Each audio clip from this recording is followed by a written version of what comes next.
Lecture du livre des Nombres, chapitre 12. Marie et Aaron parlèrent contre Moïse au sujet de la femme éthiopienne qu'il avait prise, car il avait pris une femme éthiopienne. Ils dirent: Est-ce seulement par Moïse que l'Éternel parle? N'est-ce pas aussi par nous qu'il parle? Et l'Éternel l'entendit. Or, Moïse était un homme fort patient, plus qu'aucun homme sur la face de la terre.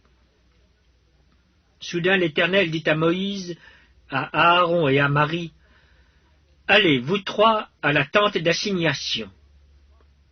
Et ils y allèrent tous les trois. L'Éternel descendit dans la colonne de nuée, et il se tint à l'entrée de la tente.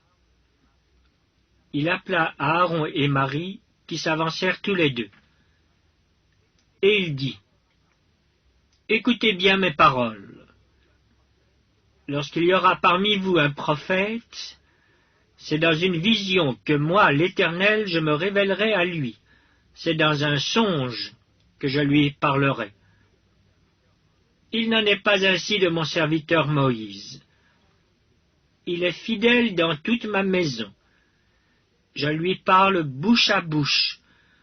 Je me révèle à lui sans énigme, et il voit une représentation de l'Éternel. Pourquoi donc n'avez-vous pas craint de parler contre mon serviteur, contre Moïse?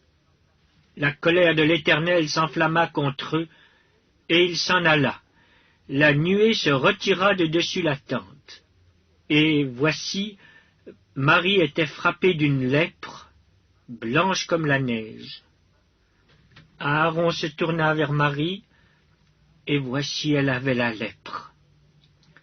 Alors Aaron dit à Moïse: De grâce, mon Seigneur, ne nous fais pas porter la peine du péché que nous avons commis en insensé, et dont nous nous sommes rendus coupables.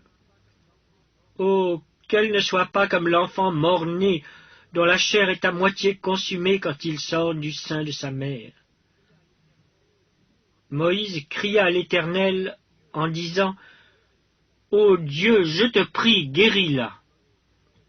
Et l'Éternel dit à Moïse: Si son père lui avait craché au visage, ne serait-elle pas pendant 7 jours un objet de honte? Qu'elle soit enfermée 7 jours en dehors du camp, après quoi elle y sera reçue. Marie fut enfermée 7 jours en dehors du camp, et le peuple ne partit point jusqu'à ce que Marie y fût rentrée.